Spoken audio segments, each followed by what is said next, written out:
നമസ്കാരം. നമ്മുടെ ചാനലിലേക്ക് എല്ലാവർക്കും സ്വാഗതം. അപ്പോൾ ഇന്ന് ഞാൻ വന്നിട്ടുള്ള ടോപ്പിക് എന്ന് പറയുന്നത് ഒരു ഷോർട്ട് ഫിലിമിൻ്റെ റിവ്യൂ ആയിട്ടാണ്. അത് വളരെയധികം മെഡിക്കൽ ഫീൽഡിലുള്ള ആൾക്കാർക്ക് ഇമ്പോർട്ടൻസ് ഉള്ള സാധാരണക്കാർക്ക് മനസ്സിലാവുന്ന രീതിയിൽ പറഞ്ഞിട്ടുള്ള ഒരു ഫിലിം ആയതുകൊണ്ടാണ് ഞാൻ അതിൻ്റെ റിവ്യൂ എന്നുള്ള രീതിയിൽ ഇന്ന് പ്രസൻറ്റ് ചെയ്യുന്നത്. അപ്പം ഈ ഷോർട്ട് ഫിലിം ഇനി കാണാത്തവരാണെന്നുണ്ടെങ്കിൽ ആദ്യം അത് ജസ്റ്റ് ഒന്ന് കണ്ടു നോക്കൂ. എന്നിട്ട് നമ്മുടെ വീഡിയോ കാണുമ്പോൾ കുറച്ചുകൂടെ വ്യക്തമായിട്ട് നിങ്ങൾക്ക് കാര്യങ്ങൾ മനസ്സിലാക്കാനായിട്ട് കഴിയും. കാര്യം എപ്പോഴും നമ്മളൊരാൾ ഇരുന്ന് പറയുന്നതിനേക്കാളും കൂടുതൽ നമ്മൾ ആ വീഡിയോ കണ്ടു കഴിയുമ്പോൾ കുറച്ചും കൂടെ പെട്ടെന്ന് ആളുകളിലേക്ക് കയറുന്നത് പലപ്പോഴും ഇങ്ങനെയുള്ള വീഡിയോകളും ചെറിയ ചെറിയ ഷോർട്ട് ഫിലിമാണ്. അപ്പോൾ നമുക്ക് ഒരുപാട് ടൈമൊന്നും എല്ലാ ആൾക്കാർക്കും സ്പെൻഡ് ചെയ്യാനില്ല. അപ്പോൾ ചെറിയ രീതിയിലുള്ള ഒരു ഷോർട്ട് ഫിലിം ആകുമ്പോൾ വളരെ കുറച്ച് സമയം കൊണ്ട് ഒരു വലിയ കാര്യമാണ് അതിൽ കൺവേ ചെയ്യുന്നത്. അപ്പോൾ ഇത് നമ്മൾ ഇതിൽ പറയുന്നത് മെയിനായിട്ടും ഉദ്ദേശിക്കുന്നതെന്ന് പറഞ്ഞിട്ടുണ്ടെങ്കിൽ ഒരു സ്ലീപ്പ് ഡിസോർഡർ ആയിട്ടുള്ള എക്സ്പ്ലോഡിങ് ഹെഡ് സിൻഡ്രോം എന്നുള്ള ഒരു അവസ്ഥയെ പറ്റിയിട്ടാണ്. അപ്പോൾ പലപ്പോഴും പല ആളുകൾക്കും പലപ്പോഴും ഭയങ്കരമായിട്ട് മിസ്അണ്ടർസ്റ്റാൻഡ് ചെയ്ത് വരുന്നൊരു അവസ്ഥയായിട്ട് എനിക്കിതിനെ തോന്നി. അതുകൊണ്ടാണ് ഞാൻ ഇതിന് ഇത്രയധികം ഇമ്പോർട്ടൻസ് കൊടുത്ത് പറയാനായിട്ടുള്ള കാരണം.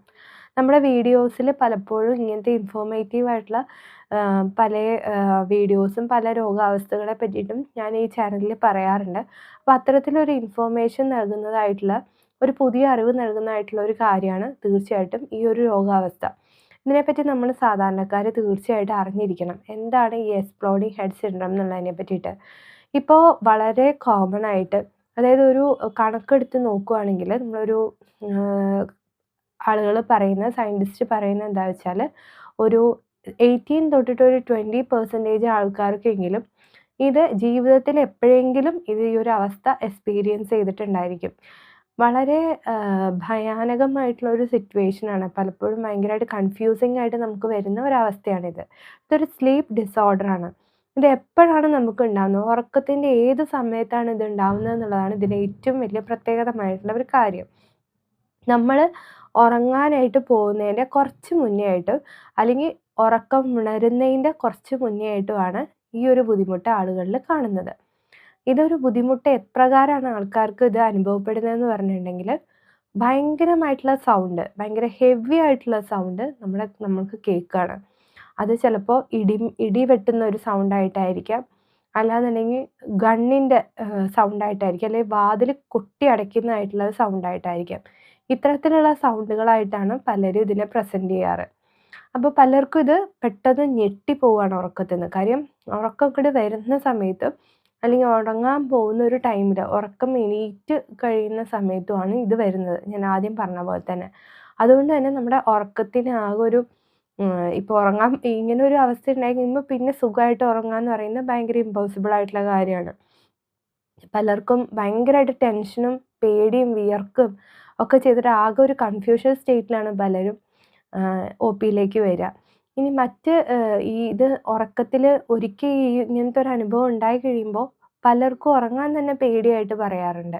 അപ്പോൾ ഇത്തരത്തിലൊക്കെയാണ് ഇതിൻ്റെ ഒരു ഒരു അവസ്ഥയായിട്ട് ആളുകളിൽ പ്രസൻറ്റ് ചെയ്യുന്നത്. ഇത് കൂടുതൽ കണക്കെടുത്ത് നോക്കുകയാണെങ്കിൽ സ്ത്രീകളിലെയും പുരുഷന്മാരെയും വെച്ച് നോക്കുമ്പോൾ സ്ത്രീകൾക്കാണ് കുറച്ച് കൂടുതലായിട്ട് ഈ ഒരു ബുദ്ധിമുട്ട് അനുഭവപ്പെടുന്നതായിട്ട് കാണുന്നത്. കാര്യം എന്തുകൊണ്ടോ എന്നറിയില്ല, നമ്മൾ ആ കണക്കുകളിൽ അത്തരത്തിലാണ് സൂചിപ്പിക്കുന്നത്. എന്നിരുന്നാലും പുരുഷന്മാരിലും ഇതുണ്ട്, ഈ ഒരു ബുദ്ധിമുട്ട് അനുഭവപ്പെടാറുണ്ട്. പലപ്പോഴും ഇതിൻ്റെ കാരണം എന്താണെന്ന് അന്വേഷിക്കുമ്പോൾ നമ്മൾ ഇതിൻ്റെ കോസുകളെ പറ്റി നമ്മൾ ചിന്തിക്കുമ്പോൾ പല റീസണുകൾ കൊണ്ടും ഇത് വരാം. നമുക്കുണ്ടാവുന്ന ആൻസൈറ്റി, അല്ലെങ്കിൽ ഡിപ്രഷൻ, അല്ലെങ്കിൽ ഉറക്കത്തിലെ പാറ്റേണിന് വരുന്നുള്ള വ്യത്യാസം, നമ്മളെ ജോലി എന്തെങ്കിലും കൂടുതലായിട്ട് സ്ട്രെസ്സ് വന്നപ്പോൾ നമ്മുടെ ഉറക്കത്തിൻ്റെ പാറ്റേണിന് എന്തെങ്കിലും തരത്തിലുള്ള വ്യത്യാസങ്ങൾ വരുമ്പോൾ ഇത്തരത്തിലെ ബുദ്ധിമുട്ടുകൾ അനുഭവപ്പെടാം. ഇല്ലെങ്കിൽ ചിലപ്പോൾ ഡിപ്രഷൻ, ആൻസൈറ്റിക്കൊക്കെ മരുന്ന് കഴിച്ചിട്ട് പെട്ടെന്ന് ആ മരുന്ന് സഡനായിട്ട് സ്റ്റോപ്പ് ചെയ്യുമ്പോഴും ഇത്തരം ബുദ്ധിമുട്ടുകൾ അനുഭവപ്പെടാറുണ്ട്. പിന്നീട് ഇത്തരം ബുദ്ധിമുട്ടുകൾ അനുഭവപ്പെടുന്നതെന്ന് പറഞ്ഞിട്ടുണ്ടെങ്കിൽ, നമ്മൾക്കിപ്പോൾ മൈഗ്രെയിൻ പോലെയുള്ള ബുദ്ധിമുട്ടുള്ള ആൾക്കാർക്ക് ഈ ഒരു ബുദ്ധിമുട്ട് പറയാറുണ്ട്. അതുപോലെ തന്നെ മൈഗ്രെയിൻ നമുക്കറിയാം വളരെ കോമൺ ആണ് ഇന്നത്തെ കാലത്തല്ലേ. അതുപോലെ തന്നെ ഇപ്പോൾ IT പ്രൊഫഷണൽസിന്, നമുക്കിപ്പോൾ അല്ലെങ്കിൽ കുറച്ച് സ്ട്രെസ്ഫുൾ ആയിട്ടുള്ള ജോലി ചെയ്യുന്ന ആൾക്കാർക്ക്, ഇങ്ങനെയുള്ള ആൾക്കാർക്ക് ഈ ഒരു പ്രശ്നം പറഞ്ഞു കേൾക്കാറുണ്ട്. അതുപോലെ നമ്മുടെ ടെമ്പറൽ ലോബ്, അവിടെ എന്തെങ്കിലും തരത്തിലുള്ള ബ്രെയിനിലെ ടെമ്പറൽ ലോബിൽ ഏതെങ്കിലും തരത്തിലുള്ള ഒരു എപ്പിലെപ്സി പോലെയോ അല്ലെങ്കിൽ സീഷേഴ്സ് പോലെയൊക്കെ ഉണ്ടാവുന്ന ഒരവസ്ഥയിലും ഇത്തരം ബുദ്ധിമുട്ടുകൾ ഉണ്ടാവാറുണ്ട്. അപ്പോൾ ഇതൊക്കെയാണ് ഇതിൻ്റെ പ്രധാനമായിട്ടുള്ള റീസൺ. അപ്പോൾ നമ്മൾ ഇങ്ങനെയുള്ള ആളുകളിലാണ് ഈ ഒരു ബുദ്ധിമുട്ട് അനുഭവപ്പെടുന്നത്. അതായത് ഉറങ്ങാൻ പോകുന്ന സമയത്ത് ഭയങ്കര ഒച്ചത്തിൽ സൗണ്ട് കേൾക്കുന്ന പോലെ.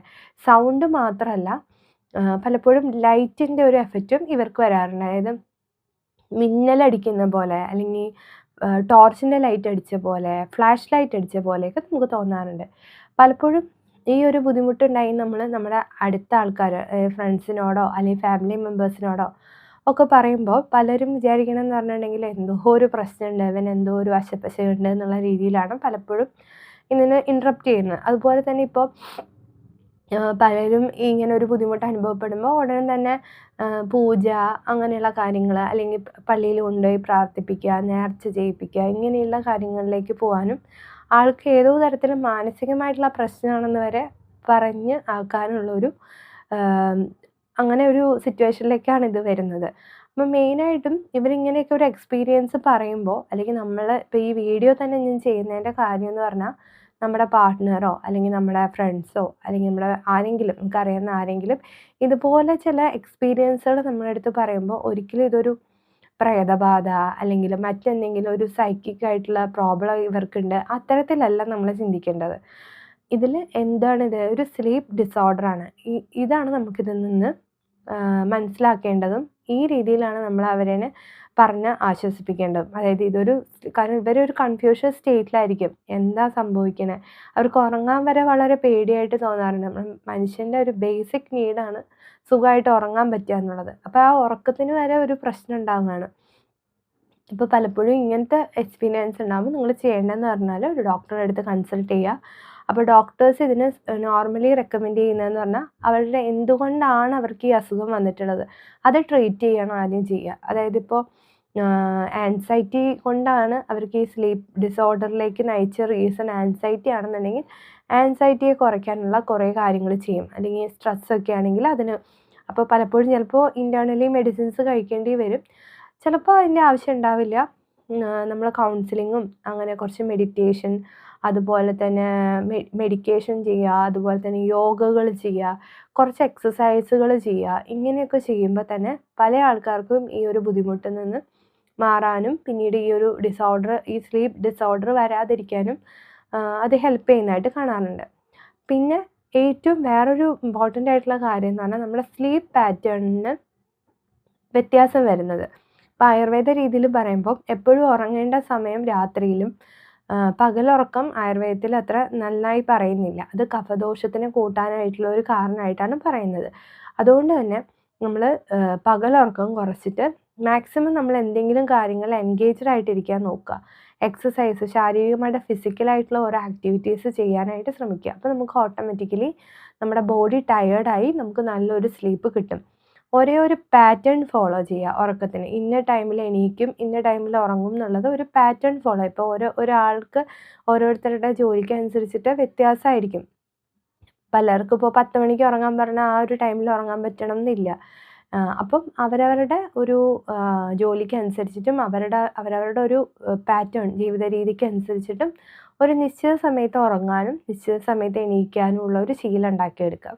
പിന്നെ ഉറങ്ങുന്നതിൻ്റെ കുറച്ച് മുന്നേ ആയിട്ട് നമ്മളെപ്പോഴും മൈൻഡ് വളരെ കാമായിട്ട് ഇരിക്കാനായിട്ട് ശ്രദ്ധിക്കുക. മൊബൈലൊക്കെ യൂസ് ചെയ്യുന്ന ആൾക്കാരാണെന്ന് അതിൻ്റെ ഫ്ലാഷ് ലൈറ്റൊക്കെ നമ്മുടെ കണ്ണിലടിക്കുമ്പോൾ പൊതുവേ നമ്മൾക്ക് ഉറക്കം കുറയാനായിട്ടുള്ളൊരു സാധ്യതയുണ്ട്. അപ്പോൾ അതൊക്കെ മാറ്റി മൈൻഡിനെ വളരെ കൂളാക്കിയിട്ട് നമ്മൾ ഉറങ്ങാനായിട്ട് നമ്മൾ ശ്രമിക്കുക. അതുപോലെ തലയിൽ തേക്കുന്ന എണ്ണകളായാലും കുറച്ച് കൂളിംഗ് എഫക്റ്റ് നൽകുന്ന എണ്ണകൾ നമ്മൾ തലയിൽ തേക്കുക. അതായത് ബ്രെയിനിൻ്റെ ആക്ടിവിറ്റീസ്, ബ്രെയിനിന് എപ്പോഴും വേണ്ടത് എപ്പോഴും ഒരു കൂളിംഗ് എഫക്റ്റാണ്. എപ്പോഴും ഭയങ്കര ഹൈപ്പറായിട്ട് ഇരുന്ന് കഴിഞ്ഞാൽ നമുക്ക് ഉറക്കമൊന്നും കിട്ടില്ല. അപ്പോൾ എപ്പോഴും വളരെ ശാന്തമായിട്ട് കൂളിംഗ് ആയിട്ട് ഉള്ള ബ്രെയിനിന് അങ്ങനത്തുള്ള കാര്യങ്ങൾ നമ്മൾ ചെയ്യുക. തലയിൽ തേക്കുന്ന എണ്ണകൾ ശ്രദ്ധിക്കുക.